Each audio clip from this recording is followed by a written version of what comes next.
धमाकेदार दिवाली सिर्फ उत्कर्ष के साथ। इस बार शिक्षक बनने का सपना होगा साकार, क्योंकि उत्कर्ष लेकर आया है दिवाली ट्रिपल धमाका ऑफर। रीट, ग्रेड 1, ग्रेड 2 और ग्रेड 3 जैसी सभी शिक्षक भर्तियों के कोर्सेज पर पाएं 90% तक की छूट, 3 महीने की एक्स्ट्रा कोर्स वैलिडिटी और हर लाइफ फ्रॉम क्लासरूम कोर्स के साथ रिकॉर्डेड कोर्स बिल्कुल मुफ्त। लेकिन ध्यान रहे, ये धमाकेदार ऑफर है सिर्फ 3 नवंबर तक ही, तो देर मत करें और आज ही अपनी मजबूत तैयारी की शुरुआत करें। Enrol now. सर्वेभ्यो नमो नमः। सभी विद्यार्थियों का उत्कर्ष क्लासेज में हार्दिक स्वागत और अभिनंदन। मित्रों सभी को गुड मॉर्निंग, जय श्री कृष्णा, राधे राधे, जय जगन्नाथ। दोस्तों मित्रों, आज हम लोग जो है रीट का जो मॉडल पेपर है, अभ्यास प्रश्न पत्र पर दोस्तों अपन चर्चा करेंगे और वो दोनों के लिए उपयोगी होगा। रीट लेवल प्रथम और लेवल द्वितीय दोनों के लिए, जो भाषा द्वितीय है उसके लिए दोस्तों ये उपयोगी होगा। आइएगा प्रश्न पर चलते हैं। सबसे पहले आपके गद्यांश दिया है, गद्यांश को लेकर के कुछ प्रश्नों के अपन को उत्तर देने। तो यही का क्या गद्यांश है? भूलोके परमेश्वर समस्तम अपि भूत जातम उद्योग निरितम निर्मितवान। जो ये पृथ्वी लोक है, इस पर परमेश्वर ने समस्त जो प्राणी है उनको उद्योग में है ना, परिश्रम में जो है निरत निर्मित किया है। तथा ही पृथ्वी चक्रवत घूमती, जैसे जो पृथ्वी है वो चक्र के समान भ्रमती घूमती है। वसंतादीन ऋतुन चालयति, वसंत इत्यादि जो ऋतु है वो चलती रहती है। सूर्यो द्वादश राशिषु भ्रमण जगत प्रकाशयति, सूर्य वो 12 दिशाओं में भ्रमण करते हुए जगत को प्रकाशित करता है। वायु सर्वेषाम जीवनम संचारयति, वायु वो सभी में जीवन का संचार करती है। जलम नदी नादादि भी सेचन क्रिया भी सस्य कार्यम करोति, और जो जल है, नदी और नालों का जल है वो सिंचाई के द्वारा जो है फसल का कार्य करता है। सर्वमेव एतत् यत् भूत जातम स्वभावतः एव उद्योग निरतम वर्तते, ये जो सभी है दोस्तों ये स्वभाव से ही उद्योग में रहते हैं। सर्वेषाम एव कार्याणाम करते उद्यम परम आवश्यक, सभी कार्यों के लिए जो परिश्रम है वो परम आवश्यक है। केवलेन मनोरथेन न को अपि जना काम अपि सिद्धि में लभते, केवल मनोरथ से कोई भी जो व्यक्ति है वो किसी भी सफलता को प्राप्त नहीं करता है। पुरुषार्थहीना जना न किमपि कर्तुम सकता, पुरुषार्थहीन जो लोग होते हैं वो कुछ भी करने में समर्थ नहीं होते। पुरुषार्थम बिना सकलो अपि समाज निष्क्रिय निरर्थक च भवेत, पुरुषार्थ के बिना जो संपूर्ण समाज है वो निष्क्रिय और निरर्थक होता है। उद्योगे बिना न कोपि सुखम प्राप्त होती, उद्योग के बिना कोई भी सुख को प्राप्त नहीं करता है। अन उद्योग मानवस्य बलियान रिपु स खलु सदैव दुखस्य कारणम, जो अन उद्योग है दोस्तों वो मानव का सबसे बड़ा शत्रु है और वो हमेशा दुख का कारण होता है। उद्योगेन एव सर्वम सिद्ध्यति, उद्योग से ही सबकी सिद्धि होती है। अन उद्योगेन च नश्यति, और जो अन उद्योग होता है उससे सब कुछ नाश होता है। तो ये था दोस्तों गद्यांश। अब इसमें संबंधित जो व्याकरण के प्रश्न है उन व्याकरण के प्रश्नों को देखना है दोस्तों। पहला प्रश्न है सकलो अपि इत्यस्य संधि विच्छेद करणीय। सकलो अपि जो पद है इसका दोस्तों संधि विच्छेद क्या होगा? सकलोधन पी, सकलाधन अपि, सकलाधन अपि, सकलोधन अपि, जल्दी से बताइएगा। सकलो अपि जो पद आया है इसका संधि विच्छेद मित्रों क्या बनेगा? सकलो अपि पद का संधि विच्छेद क्या होता है? जल्दी से बताइएगा।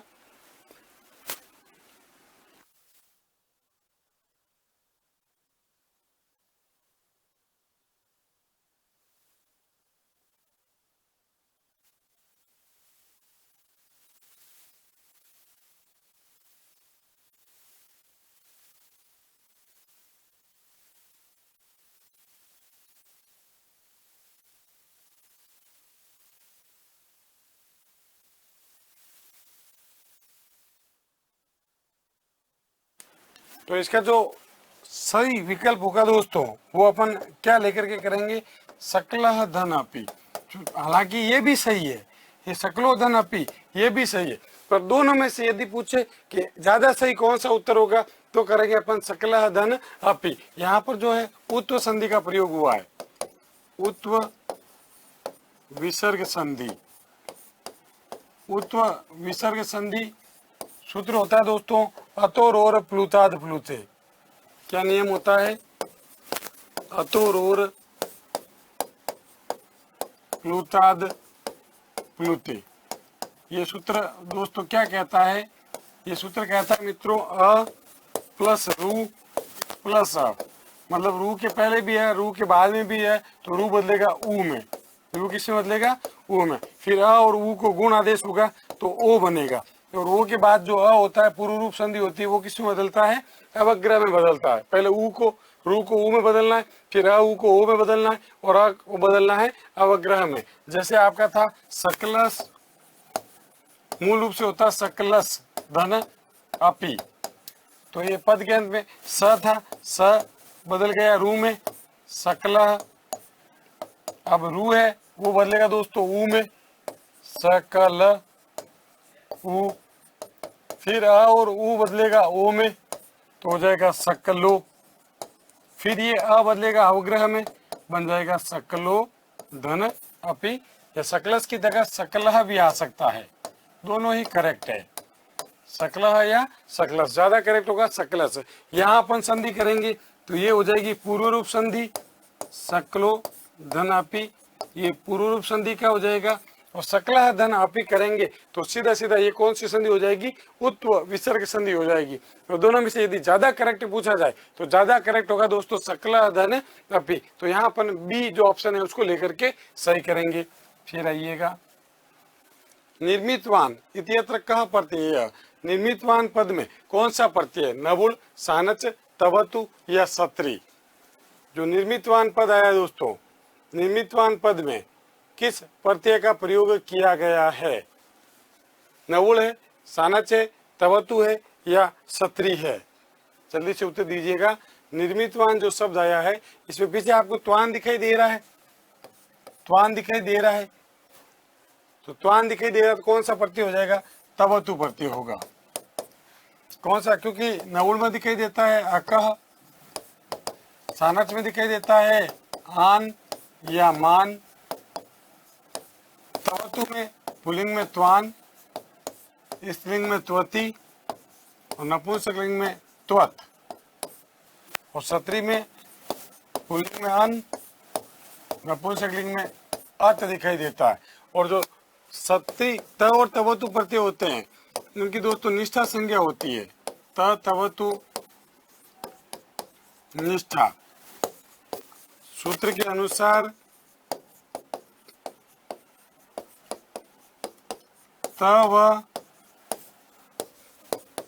तवतु की निष्ठा संज्ञा होती है। पूछे निष्ठा संज्ञा कौन कौन से प्रत्यय है, तो करेंगे अपन त और तवतु। फिर सूत्र होता है निष्ठा।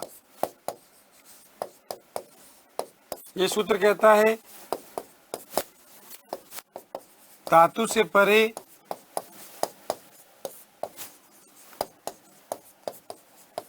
त व तवतु प्रत्ययों का प्रयोग होने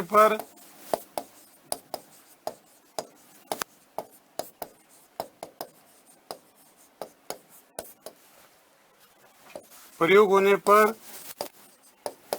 भूतकालिक क्रिया का बोध होता है।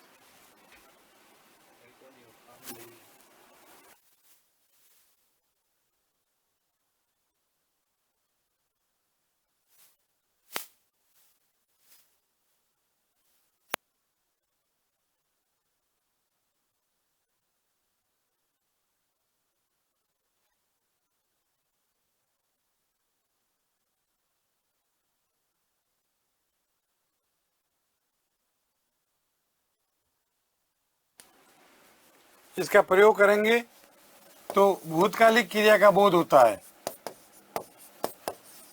भूतकालिक क्रिया का बोध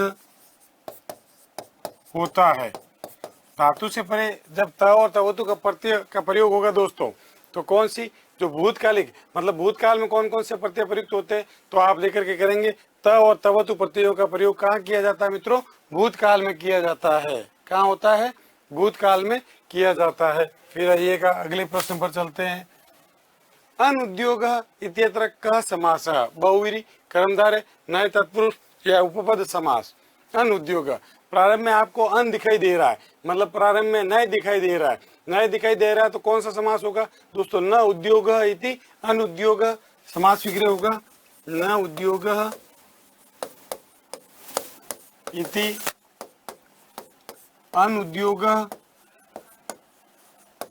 चूंकि न के बाद में स्वर आया है तो न बदलेगा अन में, और यदि न के बाद व्यंजन होता तो न बदलता अ में, मिला दीजिएगा बन जाएगा अनुद्योगः। और समास हो जाएगा दोस्तों नए तत्पुरुष समास। कौन सा समास होगा? नए तत्पुरुष समास। पूर्व पद में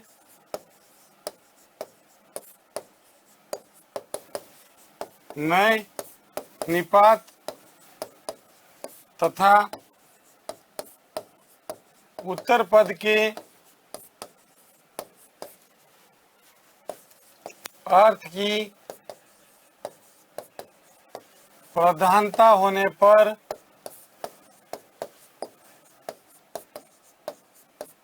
नए तत्पुरुष समास होता है। कौन सा समास हो जाएगा? नए तत्पुरुष समास का प्रयोग किया जाएगा। जैसे अपन कह दें कि न ब्राह्मणः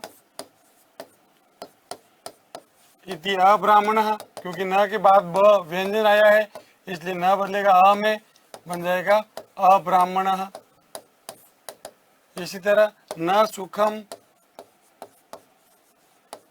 इति असुखम।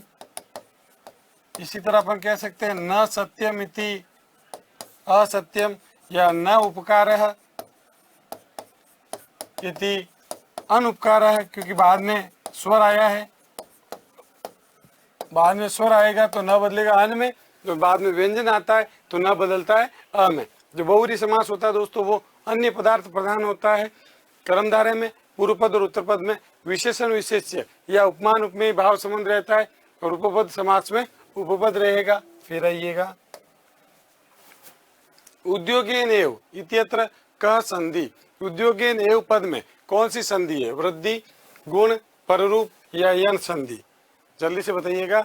जो उद्योगेन एव पद आया है दोस्तों, उद्योगेन एव पद में किस संधि का प्रयोग हुआ है? चूंकि यहाँ पर दोस्तों आपको दो मात्राएं दिखाई दे रही है, और दो मात्राएं दोस्तों कौन सी संधि में होती है? जल्दी से उत्तर दीजिएगा। दो मात्राएं कौन सी संधि में प्रयुक्त होती है?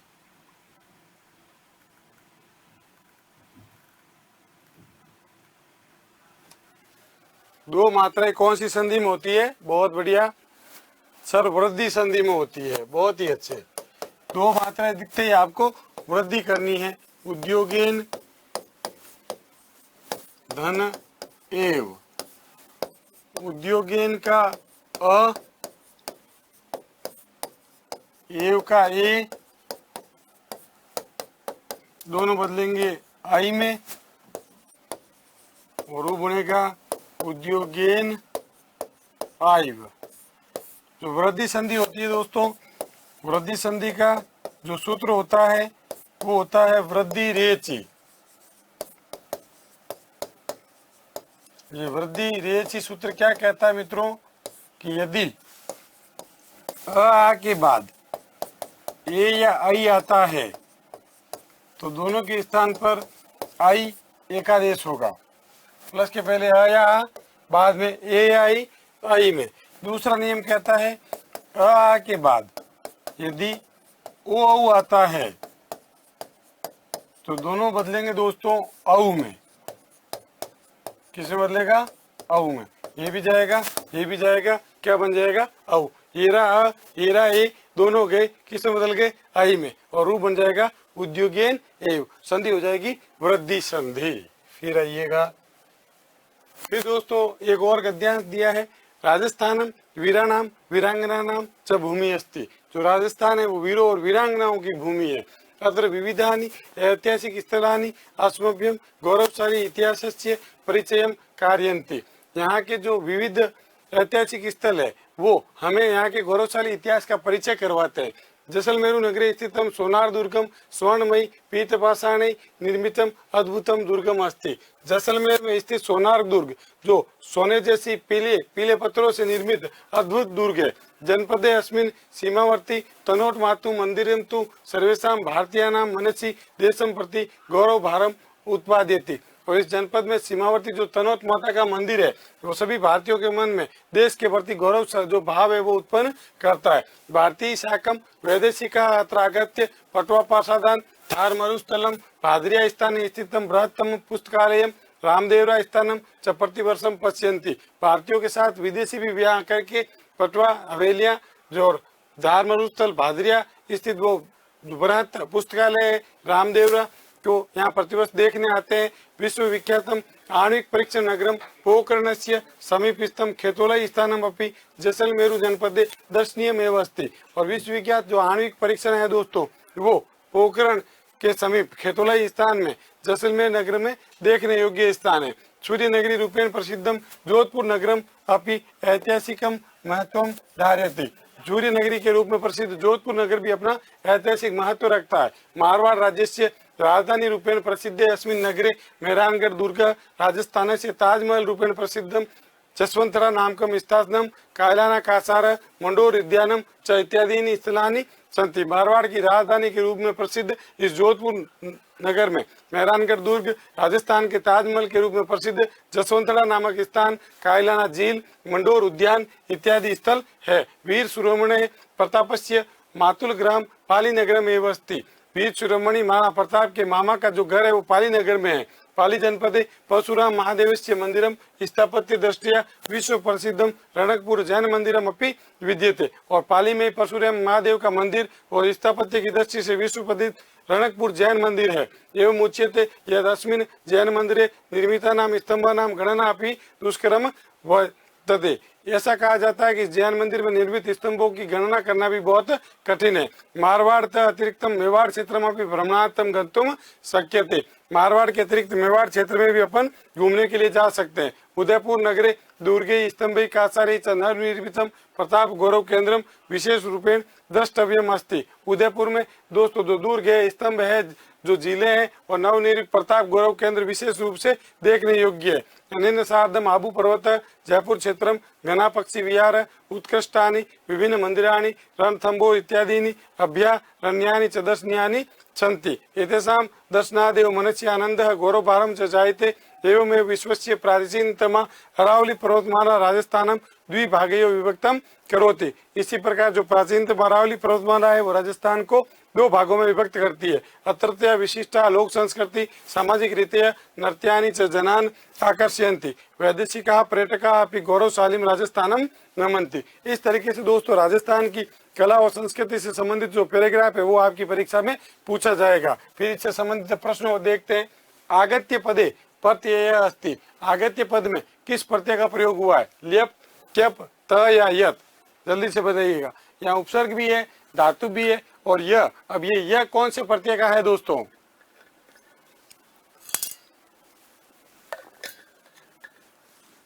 क्योंकि देखिएगा दोस्तों लेप में भी यह शेष रहता है, कैप में भी यह शेष रहता है, कत में त शेष रहता है और यत में भी यह शेष रहता है। तो यहाँ पर उत्तर है लेप प्रत्यय। क्योंकि यहाँ आ तो उपसर्ग हो गया, गम धातु हो गई और लेप प्रत्यय हो गया। आगत्य, आगत्य क्योंकि जो लेप प्रत्यय होता है वो हमेशा दोस्तों उपसर्ग युक्त जो धातु होती है ना, धातु से पहले उपसर्ग आएगा। सामान्यतः धातु से पूर्व किसी उपसर्ग के रहने पर कर्तव्य के स्थान पर लेप आदेश हो जाता है। क्या कहा जाता है? सामान्यतः धातु से पूर्व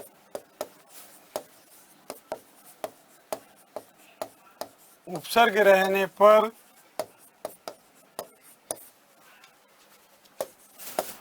कर्तव्य के स्थान पर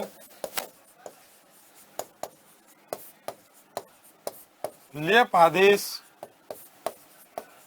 हो जाता है।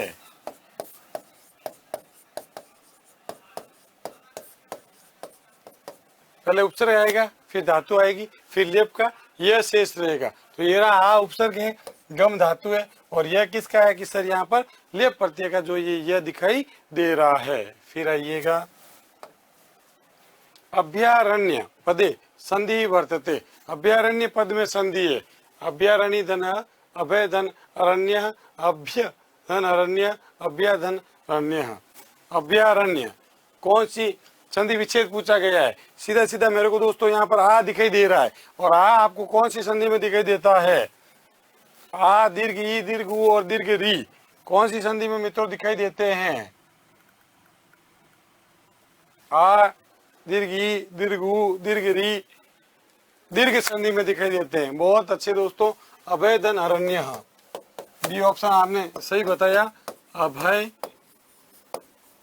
धन अरण्य, अभय का और अरण्य का, इन दोनों के स्थान पर दोस्तों एक एकादेश होगा आ, और रूप बनेगा अभयारण्य। संधि हो जाएगी दीर्घ, और दीर्घ का सूत्र होता है दोस्तों अकः सवर्ण्य दीर्घः। अकः सवर्ण्य दीर्घः। यह अकः सवर्ण्य दीर्घ सूत्र क्या कहता है कि यदि अ के बाद अ आएगा तो दोनों के स्थान पर एक दीर्घ एकादेश होगा आ। ये दोनों जाएंगे, दोनों को आ होगा। इसी तरह ई के बाद यदि ई आता है तो दोनों के स्थान पर दीर्घ ई होगा। इसी प्रकार ऊ के बाद यदि ऊ आता है तो दोनों के स्थान पर एक दीर्घ ऊ होगा। इसी तरह रीरी के बाद यदि रीरी आएगा तो दोनों के स्थान पर दोस्तों एक दीर्घ री एकादेश होगा। दोनों जाएंगे, दोनों के स्थान पर दीर्घ री होगा। इस तरीके से तो ये रहा दोनों के स्थान पर एकादेश का मतलब होता है दोस्तों दो वर्णों के स्थान पर एक वर्ण बनाना, दो वर्णों की जगह पर एक वर्ण बनाना। तो यहाँ पर आपकी दीर्घ संधि प्रयुक्त हुई है। बहुत अच्छे। फिर आइएगा, मातुल ग्रहम पदे समास वर्तते। मातुल ग्रहम पद में समास विग्रह मातुले ग्रहे, मातुलम ग्रहम, मातुलस्य ग्रहम, मातुलाय ग्रहम। मामा का घर, हिंदी में कहे तो मामा का घर। सीधा सीधा षष्ठी तत्पुरुष समास दिखाई दे रहा है दोस्तों। मामा का घर षष्ठी तत्पुरुष षष्ठी विभक्ति जोड़ दीजिएगा मातुल में तो हो जाएगा मातुलस्य ग्रहम, मातुल ग्रहम, षष्ठी तत्पुरुष समास। सी ऑप्शन आपका सही हो जाएगा। मातुलस्य गृहम इति मातुल ग्रहम षष्ठी तत्पुरुष समास।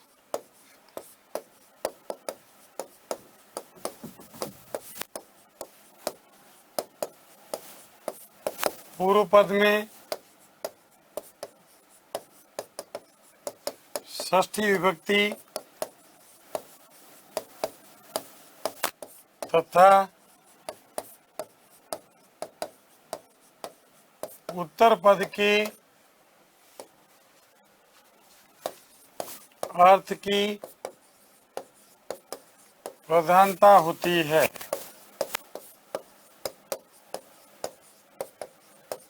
जैसे तपोवनम तो जाएगा तपसः वनम।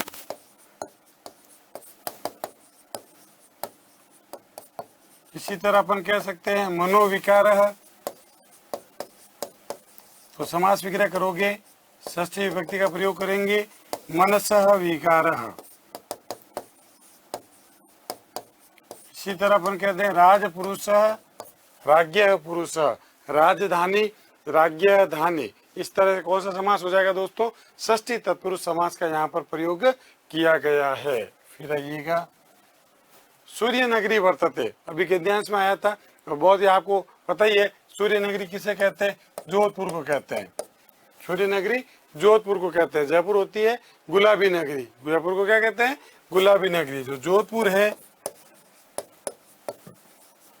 जोधपुर नगर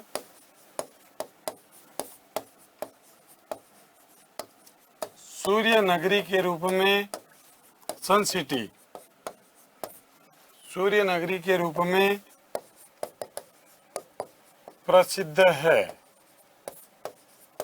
जोधपुर की प्रसिद्धि सन सिटी के रूप में है। फिर आइएगा प्राचीनतमा अरावली पर्वतमाला इत्यत्र विशेष्य पदम किम। यहाँ पर दोस्तों विशेष्य पद कौन सा है? अरावली, अरावली पर्वतमाला या प्राचीनतमा। विशेष्य अपन उसे कहते हैं जिसकी विशेषता बतलाई जा रही है और या जो पद क्रिया के साथ अन्वित होता है, और विशेषण विशेष्य की जो विशेषता बतलाई जा रही है उसे अपन क्या कहते हैं दोस्तों? विशेषण कहते हैं। तो यहाँ पर अरावली पर्वतमाला ये तो हो गया विशेष्य। विशेष्य अरावली पर्वतमाला और विशेषण प्राचीनतमा। विशेषण क्या हो जाएगा? प्राचीनतमा। विशेष्य जिसकी विशेषता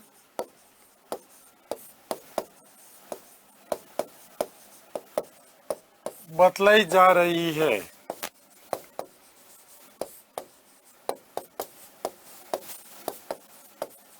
और विशेषण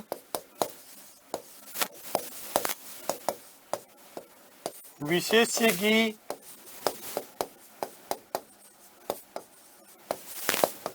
जो भी विशेषता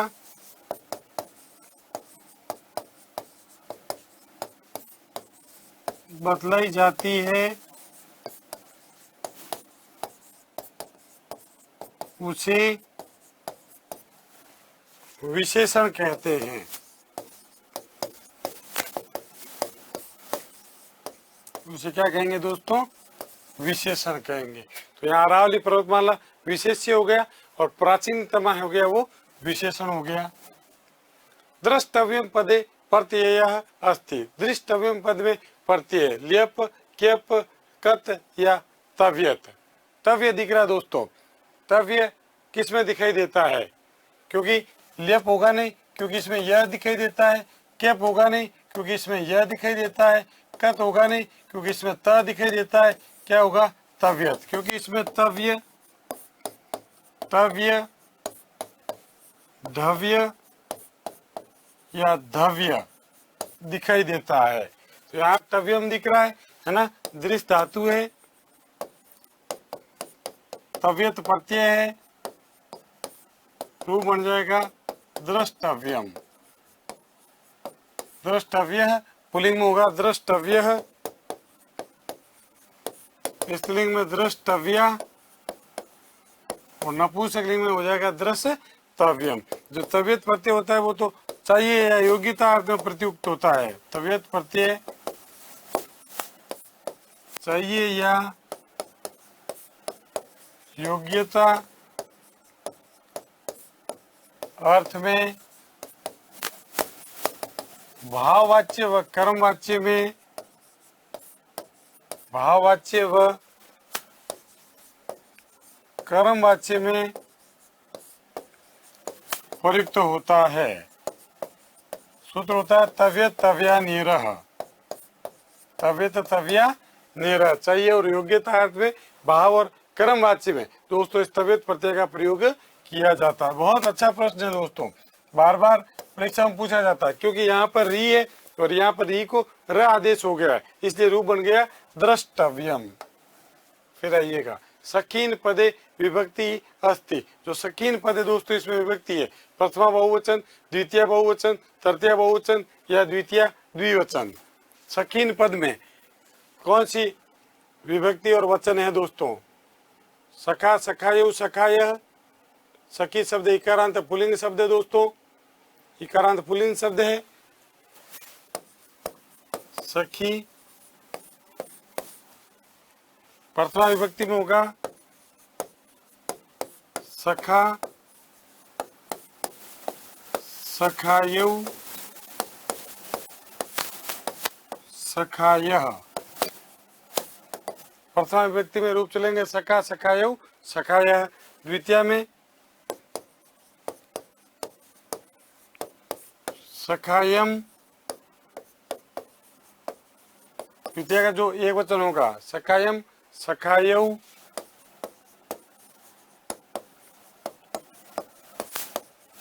सखीन, यही पूछा जा रहा है। तृतीया का बहुवचन, तृतीया का जो बहुवचन का रूप होगा वहां बनेगा दोस्तों सखीन। प्रथमा के बहुवचन में रूप बनेगा सखायः। प्रथमा का बहुवचन और तृतीया का जो बहुवचन है वह बनेगा दोस्तों सखी भी। तृतीया के बहुवचन में क्या बन जाएगा? सखी भी। और द्वितीय का जो द्विवचन है वह बनेगा सखायऊ, सखायऊ। तो सखीन जो रूप है वो क्या बनेगा कि सर वो द्वितीय विभक्ति के बहुवचन में बनेगा। फिर आइएगा त्वम लिखसी, इसको दोस्तों लोट लकार में बदलना है।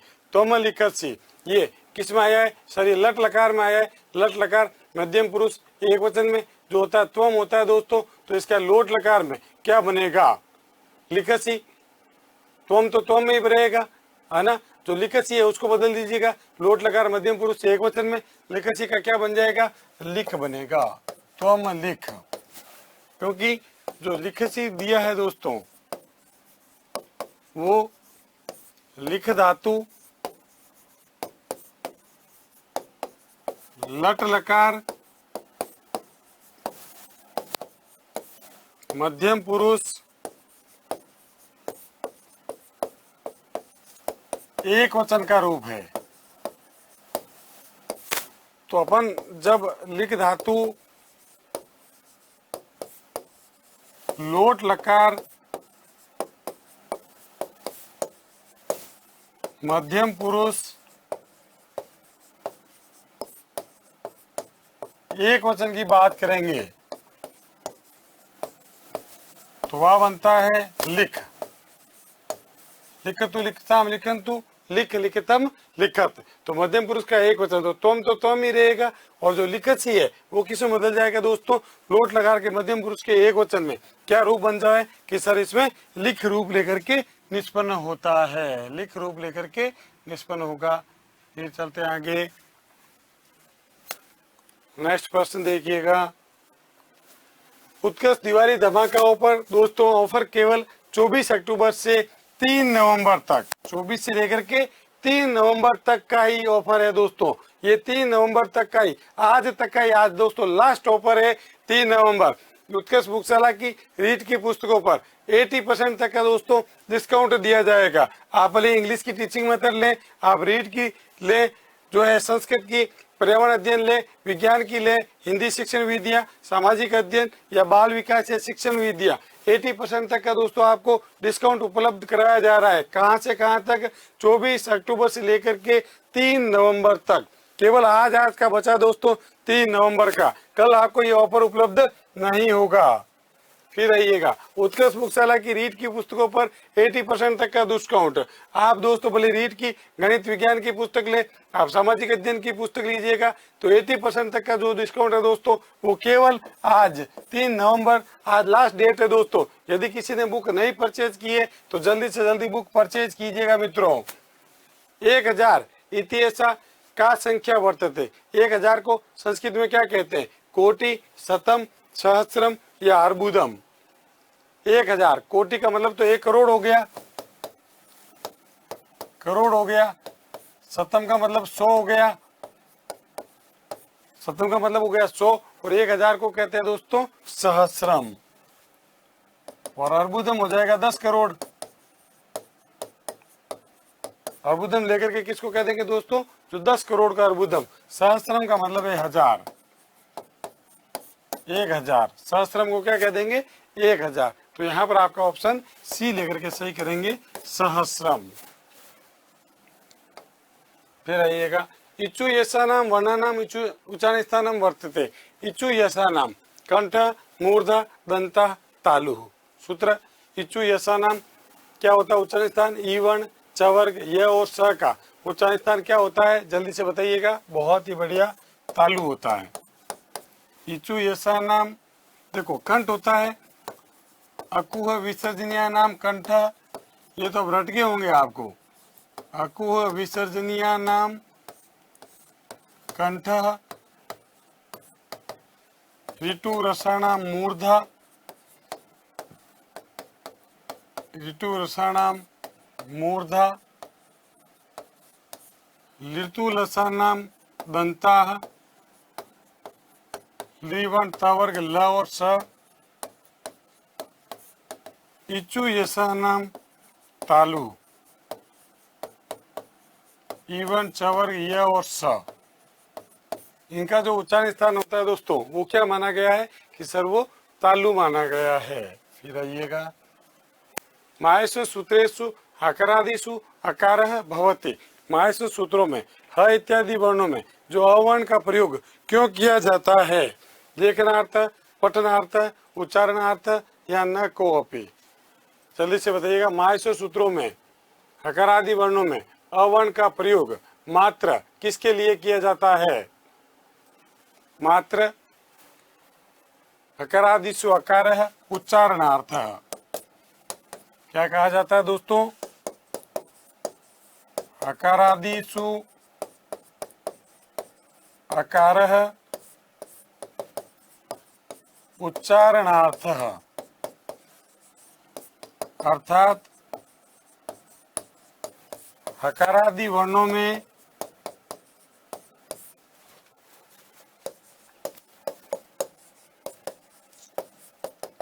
अवर्ण का प्रयोग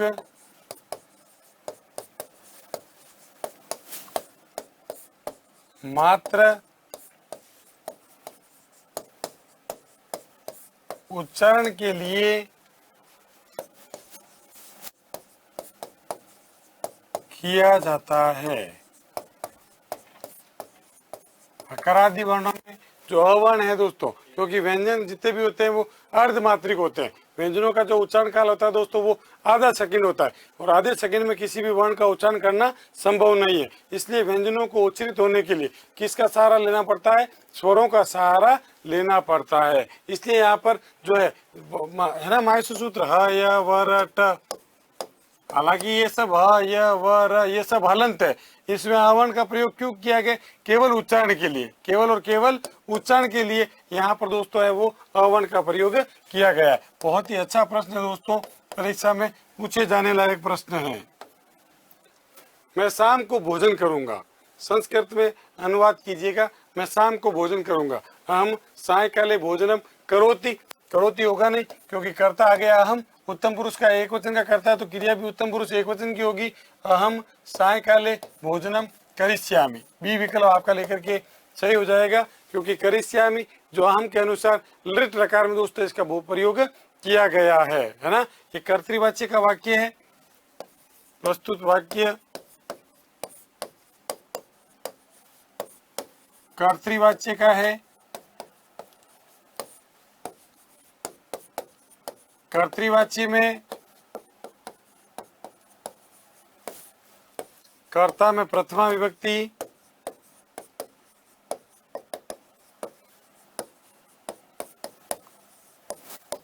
कर्म में द्वितीय विभक्ति,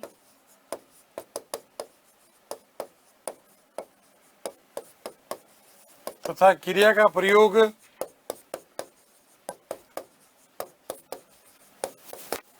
कर्ता के अनुसार होता है। क्रिया का प्रयोग कर्ता के अनुसार होता है। क्योंकि मैं दिया है, मैं को संस्कृत में कहते हैं अहम शाम को सायकाले भोजन भोजनम करूंगा करिष्यामि।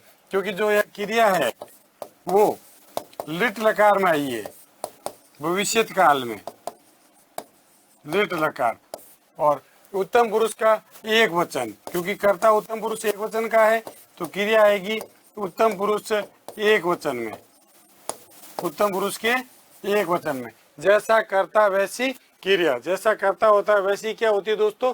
क्रिया का प्रयोग किया जाता है। इसलिए यहाँ पर अहम के अनुसार यहाँ पर करिष्यामि जो क्रिया इसका दोस्तों प्रयोग किया गया है। फिर आइएगा वाच्य परिवर्तनम कुरुत। वाच्य परिवर्तन कीजिएगा। मोहन नगरे वसति, इसका दोस्तों कर्म वाच्य में परिवर्तन कीजिएगा। मोहन नगर में रहता है। मोहन नगर में रहता है। मोहनेन नगरे वस्यते, मोहनेन नगरम उच्यते, मोहनेन नगरे उच्यते, मोहनेन नगरम वस्यते। जल्दी से बताइएगा। मोहन नगर में रहता है ना। इसको यहाँ कीजिएगा, कर्मवाच्य की जगह लिख दीजिएगा भाववाच्य, क्योंकि यहाँ कर्म का अभाव है, कर्म का अभाव है, तो यहाँ आ जाएगा मोहनेन नगरे उष्यते, क्योंकि ये कर्तृवाच्य का वाक्य दिया है दोस्तों। कर्तृवाच्य मोहनः नगरे वसति, मोहन नगर में रहता है, मोहन कर्ता हो गया, वसति क्रिया हो गई, और नगरे है वो अधिकरण है। नगरे क्या है? अधिकरण है, तो अधिकरण में कभी परिवर्तन नहीं होगा, क्रिया ही कर्ता के अनुसार। जब अपन इसे दोस्तों भाववाच्य में बदलेंगे तो कर्ता में तृतीया मोहनेन, नगरे में नगरे ही रहेगा, और क्रिया प्रथम पुरुष एक वचन में उष्यते बन जाएगा, उष्यते। कर्ता में आ गई आपकी तृतीया, क्रिया आ जाएगी प्रथम पुरुष के एक वचन में, प्रथम पुरुष एक वचन, तो बन जाएगा मोहनेन नगरे उष्यते, मोहनेन नगरे उष्यते। यहाँ आपका विकल्प जो सी है दोस्तों, उस सी विकल्प को लेकर के सही करेंगे। वाच्य परिवर्तन करते समय हमेशा दोस्तों ध्यान रखना, परिवर्तन होगा केवल और केवल कर्ता, कर्म और क्रिया में। करण, संप्रदान, अपादान, अधिकरण, इनमें कभी भी कोई भी परिवर्तन नहीं होता है।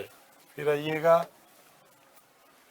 उत्कर्ष दिवाली ट्रिपल धमाका दोस्तों 24 से 3 तारीख तक इस दिवाली उत्कर्ष के साथ कीजिए अपने सपनों को साकार। उत्कर्ष ऐप में शिक्षक भर्ती के सभी ऑनलाइन कोर्सेज पर 90% तक का दोस्तों डिस्काउंट दिया जा रहा है। इसके साथ 3 महीने की एक्स्ट्रा वैलिडिटी, उसके साथ रिकॉर्डेड कोर्स दोस्तों आपको एकदम फ्री उपलब्ध करवाया जा रहा है। तो केवल आज 3 तारीख दोस्तों, आज लास्ट है ना, केवल आज का ये ऑफर बचा है। तो यदि किसी ने यदि कोर्स परचेज नहीं किया है दोस्तों, तो जल्दी से जल्दी आप परचेज कीजिएगा।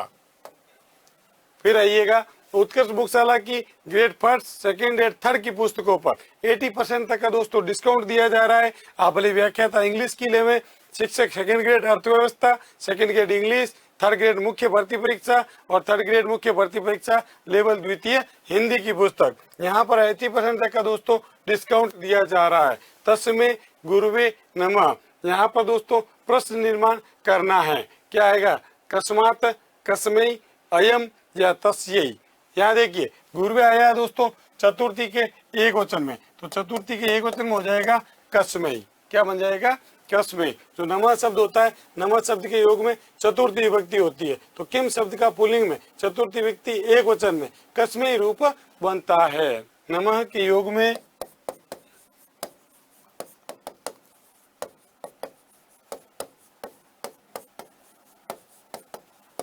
चतुर्थी विभक्ति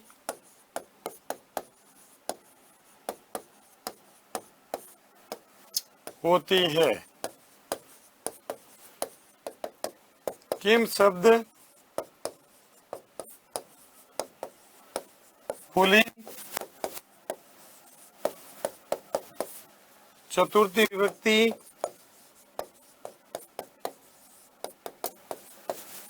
एक वचन, रूप बनता है दोस्तों कस्मै। क्या रूप बनता है? कस्मै। तो यहाँ अकस्मात बनता है दोस्तों पंचमी में, तो यहाँ विकल्प बी आपका सही होगा।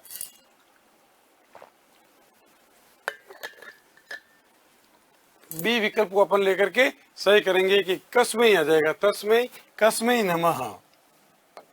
फिर आइएगा छात्रः विद्यालये गच्छति, वाक्य से शुद्धिकरणम कुरुत, इस वाक्य को शुद्ध कीजिएगा। छात्रः विद्यालये गच्छन्ति, छात्राः विद्यालये गच्छति, छात्रः विद्यालयम गच्छति, छात्रः विद्यालयम गच्छामि। जल्दी से बताइएगा कौन सा उत्तर सही करूं। छात्र विद्यालय जाता है, छात्र विद्यालय जाता है। क्या विद्यालय सही दिया है? विद्यालय के स्थान पर क्या आएगा?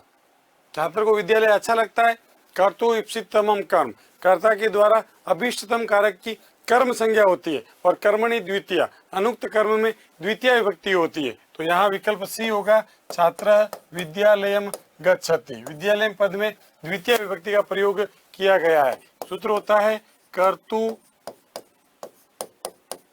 इप्सिततमम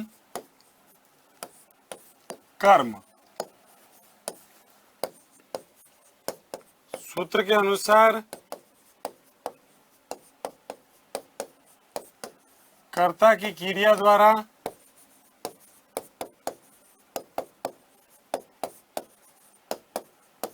अभिष्टतम कारक की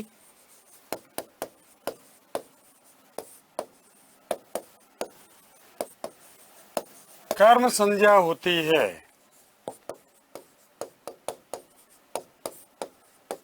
कर्म संज्ञा का ये सूत्र हो गया। फिर आएगा कर्मणि द्वितीय।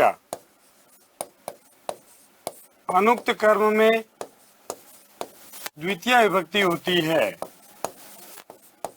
अनुक्त कर्म में द्वितीय विभक्ति होती है। इसलिए यहाँ पर दोस्तों विद्यालयम जो पद दिया है इसमें द्वितीय विभक्ति का प्रयोग किया गया है। छात्र प्रथम पुरुष एक वचन का करता है तो क्रिया भी आ गई प्रथम पुरुष एक वचन में गच्छति। जैसा कर्ता वैसी क्रिया, जैसा कर्ता वैसी क्रिया। कर्ता प्रथम पुरुष एक वचन का है तो क्रिया भी प्रथम पुरुष के एक वचन में प्रयुक्त होगी। क्रिया भी प्रथम पुरुष के एक वचन में प्रयुक्त होगी। और विद्यालय पद में कौन सी विभक्ति आ गई कि सर द्वितीय विभक्ति का प्रयोग किया गया है। फिर आइएगा गुणाः गुणज्ञेषु रिक्त स्थान भवन्ति। योग्यता विचारम गुणा या विद्या। गुणाः गुणज्ञेषु क्या आएगा? योग्यता विचारम गुणाः विद्या। गुणवान व्यक्तियों में गुण गुणी होते हैं। गुणवान व्यक्तियों में गुण गुणी होते हैं। गुणाः गुणज्ञेषु गुणाः भवन्ति। सुक्ति है दोस्तों, गुणाः गुणज्ञेषु गुणाः भवन्ति। अर्थात गुणवान व्यक्तियों में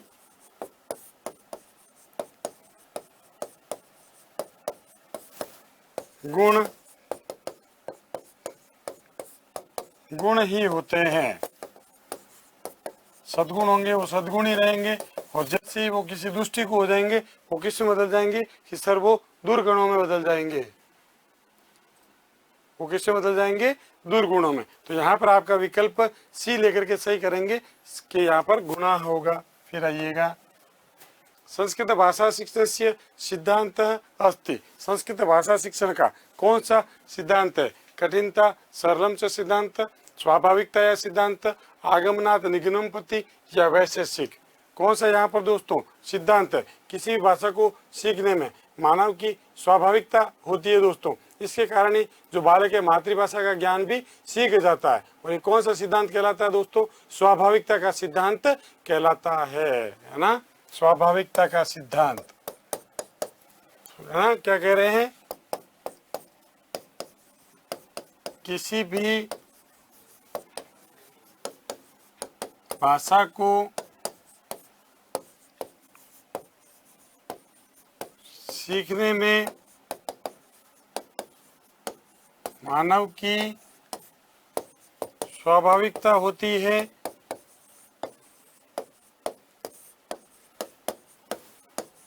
मानव की स्वाभाविकता होती है, इसलिए जो छोटा बच्चा होता है इसीलिए बालक मातृभाषा का ज्ञान भी सीख जाता है। इसलिए बालक मातृभाषा का ज्ञान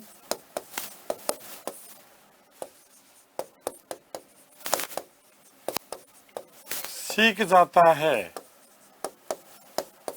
और इसे कौन सा सिद्धांत कहेंगे दोस्तों?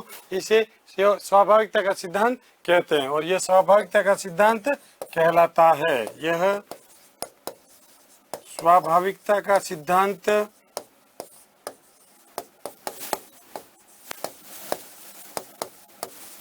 कहलाता है। कौन सा सिद्धांत है कि सर ये स्वाभाविकता का सिद्धांत कहलाएगा? तो यहाँ पर जो है बी ऑप्शन आपका सही हो जाएगा। कौन सा सिद्धांत की सर? स्वाभाविकता का सिद्धांत। फिर आइएगा भारतीय संस्कृति संरक्षणाय चा का पद्धति नितराम उपयुक्ता भवति। भारतीय संस्कृति के संरक्षण के लिए कौन सी पद्धति उपयुक्त है? भंडारकर, परंपरागत, पाठ्य पुस्तक या निर्बाध पद्धति? जल्दी से उत्तर दीजिएगा।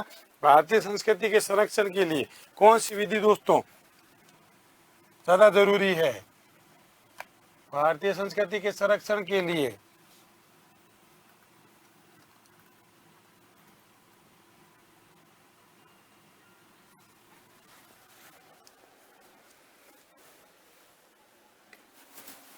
जल्दी से उत्तर दीजिएगा। भारतीय संस्कृति के संरक्षण के लिए कौन सी विधि उपयुक्त है?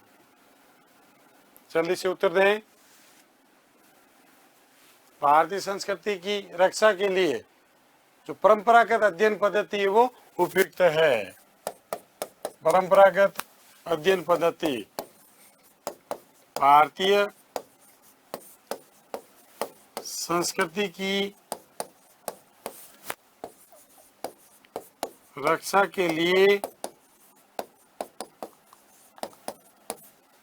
परंपरागत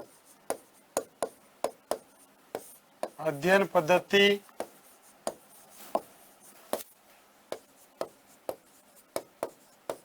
उपयुक्त है। परंपरागत अध्ययन पद्धति उपयुक्त है, तो यहाँ पर आपका विकल्प बी होगा। भंडारकर विधि को दोस्तों अपन व्याकरण अनुवाद विधि भी कहते हैं। व्याकरण अनुवाद विधि, और इसके प्रवर्तक थे डॉक्टर रामकृष्ण गोपाल भंडारकर, है ना। पाठ्य पुस्तक विधि दी थी डॉक्टर वेस्ट ने, डॉक्टर वेस्ट ने। और निर्बाध विधि को कहते हैं प्रत्यक्ष विधि, और प्रत्यक्ष विधि professor VP Bokil, VP Bokil.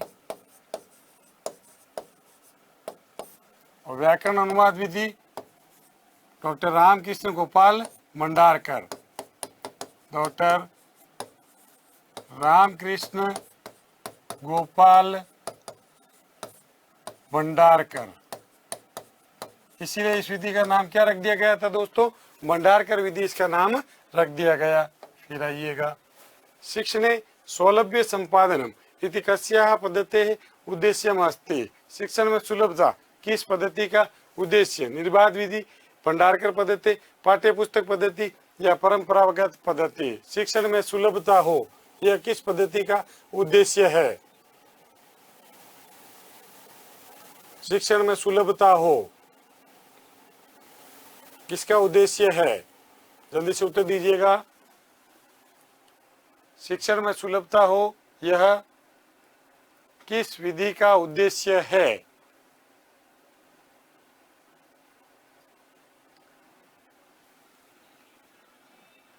बहुत अच्छे, पाठ्य पुस्तक विधि।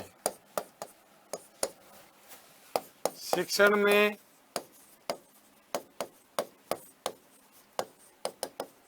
सुलभता हो, यह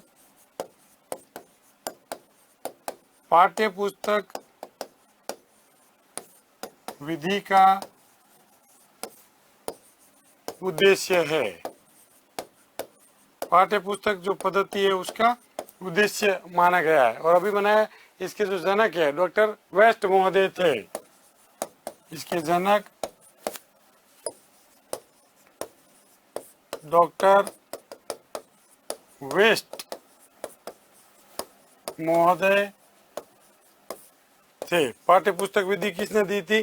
डॉक्टर वेस्ट ने दी थी दोस्तों। इस विधि में कक्षा के स्तर के अनुरूप व छात्रों के स्तर के अनुसार पाठ्य पुस्तकों के माध्यम से वर्णमाला है दोस्तों, और अनुरूप छात्रों के स्तर के अनुसार पाठ्य पुस्तकों के माध्यम से वर्णमाला, वाक्य आदि के अनुसार शिक्षण कार्य करवाया जाता है। और इसमें पाठों का मातृभाषा में अनुवाद करवाया जाता है। इसमें पाठों का मातृभाषा में अनुवाद करवाया जाता है।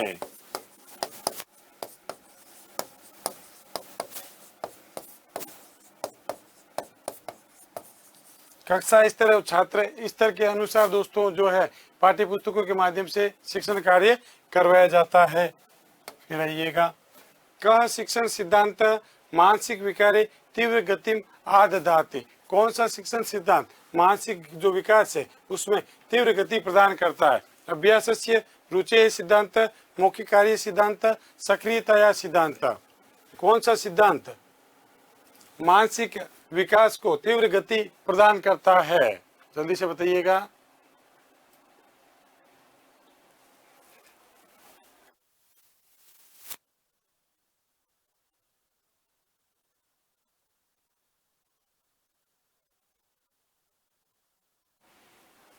सक्रियता का सिद्धांत है दोस्तों। कौन सा सिद्धांत है? सक्रियता का जो सिद्धांत है वो मानसिक विकास को तीव्र गति प्रदान करता है। सक्रियता का सिद्धांत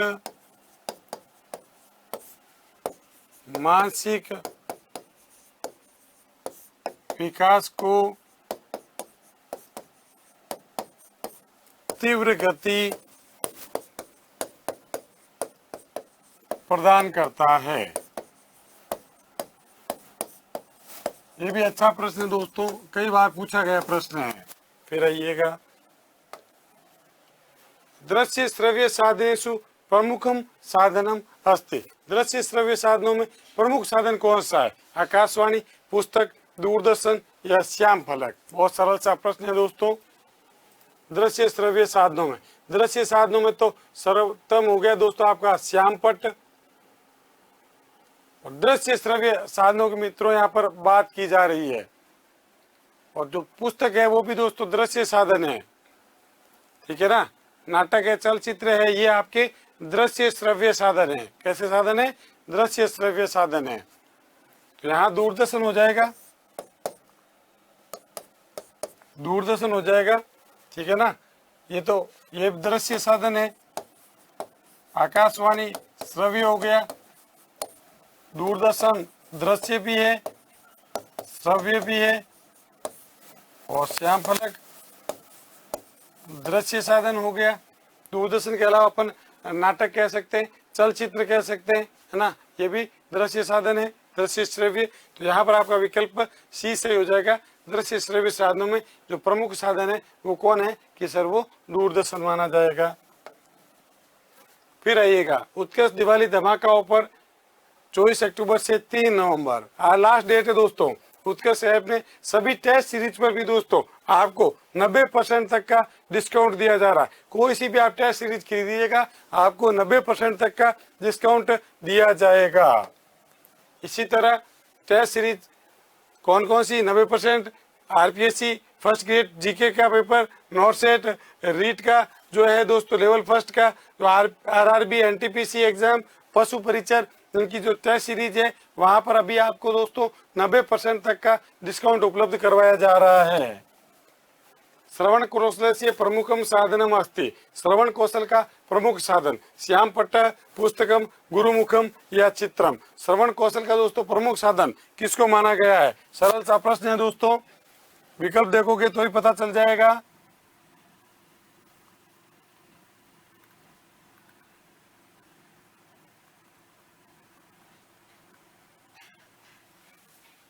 जल्दी से उत्तर दीजिएगा। गुरुमुख, बहुत बढ़िया। गुरुमुख है वह श्रवण कौशल का प्रमुख साधन है। गुरुमुख श्रवण कौशल का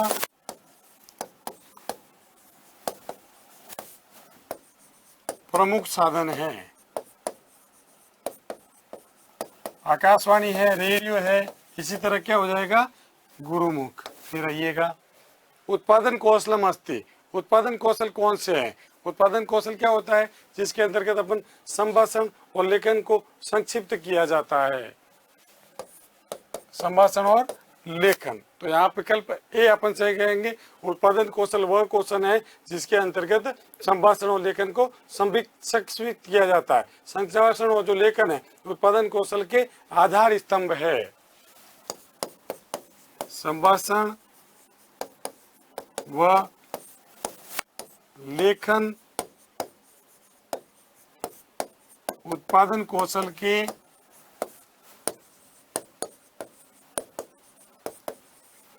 आधार स्तंभ है। इसके क्या माने गए हैं दोस्तों? संभाषण और लेखन को आधार स्तंभ माना गया है। दोनों ही शब्द उत्पादन और शब्द लेख के ज्ञान का उत्पादन करके छात्र कौशल विकास को उत्सर्जित करते हैं, उनकी पुष्टि करते हैं। फिर आइएगा, विद्यालय शिक्षणे प्रथम भाषा अध्ययनम स्यात्। विद्यालय में प्रथम भाषा अध्ययन मातृभाषाया अथवा प्रांतीय भाषाया, हिंदी भाषाया, राजकीय भाषाया या सह राजकीय भाषाया। विद्यालय शिक्षण में प्रथम भाषा का अध्ययन उस बच्चे को उसकी मातृभाषा के रूप में देना चाहिए। मातृभाषा या जो भी उसकी क्षेत्रीय भाषा है दोस्तों, विद्यालय शिक्षण में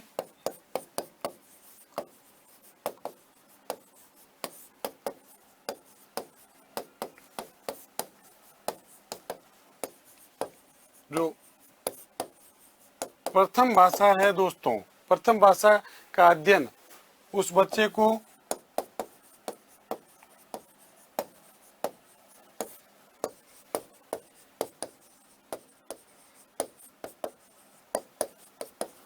उसकी जो मातृभाषा है दोस्तों, जो भी उसकी प्रांतीय या क्षेत्रीय भाषा है ना, उसके रूप में देना चाहिए, के रूप में देना चाहिए। फिर आइएगा, छात्राणाम ज्ञान विस्तारम क्रियते। छात्रों के ज्ञान का विस्तार कौन से प्रश्न करते हैं? मूल्यांकन प्रश्न, व्याख्या कौशल, अन्वेषण प्रश्न या पुनरावृत्ति प्रश्न। ज्ञान का विस्तार दोस्तों कौन से प्रश्नों के तहत होता है? छात्रों के ज्ञान के विस्तार के लिए कौन से प्रश्न करने चाहिए? ज्ञान के विस्तार के लिए अन्वेषण प्रश्न करने चाहिए। बहुत अच्छे, अन्वेषण प्रश्न। छात्रों के ज्ञान के विस्तार के लिए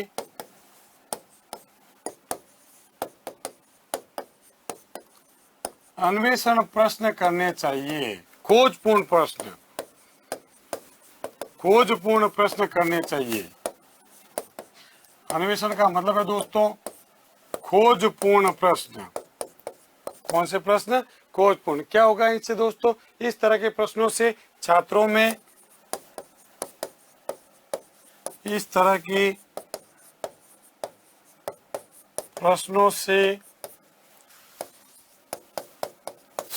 में जो चिंतन शक्ति है दोस्तों, चिंतन शक्ति, कल्पना शक्ति और मनन शक्ति का विकास होता है। चिंतन शक्ति, कल्पना शक्ति व मनन शक्ति का विकास होता है। अंतिम प्रश्न है दोस्तों आज का, अंतिम प्रश्न है, आइएगा ध्यान दीजिएगा। लास्ट प्रश्न है, शिक्षण सूत्रम विद्यते। शिक्षण सूत्र है सरल से कठिन की ओर, सरलात कठिनम प्रति। सरल से कठिन की ओर। सबसे पहले छात्रों को सरल विषय पढ़ाना चाहिए, बाद में कठिन विषय की ओर बढ़ना चाहिए। सरल से कठिन की ओर, या जिसको अपन कह सकते हैं ज्ञात से अज्ञात की ओर, ज्ञात से अज्ञात की ओर, या कह सकते हैं अपन पूर्ण से अंश की ओर। ये भी शिक्षण सूत्र है। स्थूल से सूक्ष्म की ओर, ये भी शिक्षण सूत्र है। मूर्त से अमूर्त की ओर, ये भी शिक्षण सूत्र। क्योंकि दोस्तों शिक्षण सूत्रों से संबंधित एक प्रश्न दोस्तों आपकी परीक्षा में लगभग पूछा जाना मित्रों तय है। तो शिक्षण सूत्रों को भी आप दोस्तों अच्छे से याद करिए जाइएगा कि कौन कौन से जो शिक्षण सूत्र है वो परीक्षा में पूछे जा सकते हैं। जैसे यहाँ भी शिक्षण सूत्र पूछ लिया कि निम्नलिखित में से शिक्षण सूत्र कौन सा है, तो शिक्षण सूत्र हो जाएगा आपका सरल से कठिन की ओर। ये क्या माना गया दोस्तों? इसको शिक्षण सूत्र के रूप में कठिन, क्योंकि ये विकल्प था कठिन से कठिन की ओर नहीं होता है, कठिन से सरल की ओर ये भी नहीं होता है, सरल से कठिन की ओर, सरल से सरल की ओर, ये भी नहीं होता है। तो यहाँ पर जो आपका विकल्प सी है मित्रों, इसको लेकर के अपन सही करेंगे कि सरल से कठिन की ओर, ये जो है शिक्षण सूत्र माना गया है। तो ये था दोस्तों आज का अभ्यास प्रश्न पत्र। नेक्स्ट जो अभ्यास प्रश्न पत्र है मित्रों, उस पर अपन कल चर्चा करेंगे। धन्यवाद साथियों।